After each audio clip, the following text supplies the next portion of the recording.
ঢাকাই সিনেমার বহুল বিতর্কিত চিত্রনায়িকা নিপুণ আক্তার বাংলাদেশ চলচ্চিত্র শিল্পী সমিতির নির্বাচনে সাধারণ সম্পাদক পদে অংশ নিয়ে পরপর দুইবার বেশ সমালোচিত হয়েছেন তিনি। গেল মেয়াদের নির্বাচনে চিত্রনায়ক জাহেদ খানের কাছে সাধারণ সম্পাদক পদে হেরে গিয়েও ক্ষমতা প্রয়োগ করে 2 বছর শিল্পী সমিতির দায়িত্ব পালন করেন।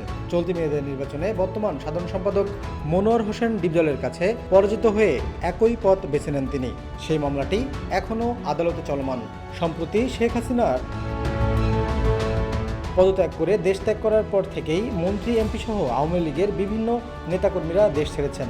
আবার অনেকে পালিয়ে যাওয়ার সংবাদও আসছে গণমাধ্যমে।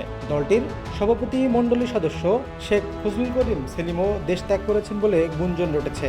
সঙ্গে রয়েছেন চিত্রনায়িকা নিপুণ, এমন একটি সংবাদ গণমাধ্যমে ছড়িয়েছে। তবে গণমাধ্যমের ওয়েবসাইট কিংবা ফেসবুক পাতায় এমন কোনো শিরোনাম বা সংবাদ পাওয়া যায়নি। এ ব্যাপারে জানতে নিপুণের সঙ্গে যোগাযোগ করা হলে তার মুঠোফোনটি বন্ধ পাওয়া যায়। শেখ হাসিনার পদত্যাগ করার পর থেকেই নিপুণের ব্যবহৃত নাম্বারটি বন্ধ রয়েছে। সবশেষ দ্বাদশ জাতীয় সংসদ নির্বাচনে সংরক্ষিত নারী আসনের জন্য বেশ দৌড়ঝাঁপ করেন নিপুণ।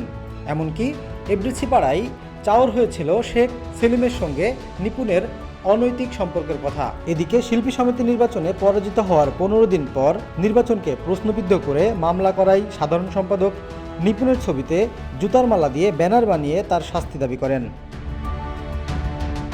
সে সময় গণমাধ্যমকে অভিনয়শিল্পী বেবি বলেন, শেখ সেলিমের নাম ভাঙিয়ে চলেন নিপুণ, তার পেছনে কালো টাকার লোক আছে। শেখ সেলিমের নাম বলে আমাকে ডিআইজি হাবিব স্যারের কাছে জায়েদ খানের বিরুদ্ধে অভিযোগ জানাতে পাঠিয়েছিলেন তিনি। সেখানে গিয়ে বলতে বলেন শেখ সেলিমের নাম, একই নাম বলে ডিবি অফিসেও পাঠিয়েছিলেন আমাকে।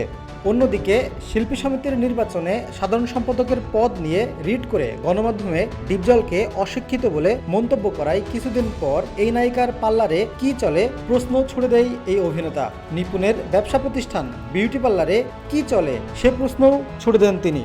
ডিপজল বলেছিলেন, নিপুণের মূল ব্যবসাটা আসলে কি?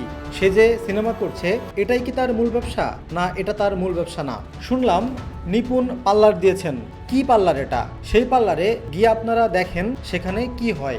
বলে রাখা ভালো, 2016 সালের জানুয়ারিতে রাজধানীর বনানী কামাল আতাতুর্ক এভিনিউতে অবস্থিত টিউলিপ নেইলস অ্যান্ড স্পা নামের এই পার্লারে আনুষ্ঠানিক উদ্বোধন করেন রাজনৈতিক ব্যক্তিত্ব শেখ সেলিম। এমনকি তার সঙ্গে একটি সিনেমায় অভিনয় করার কথা গণমাধ্যমে জানিয়েছিলেন নিপুণ। সেলিম নিজেই সিনেমাটির চিত্রনাট্য লিখেছে বলেও গুঞ্জন শোনা যায়। করোনা সংকট কেটে গেলেও এর শুটিং শুরু করার কথা থাকলেও আজও দেখা যায়নি। বিভিন্ন সময় তাদের সম্পর্ক এবং পার্লার নিয়ে প্রশ্ন উঠেছে।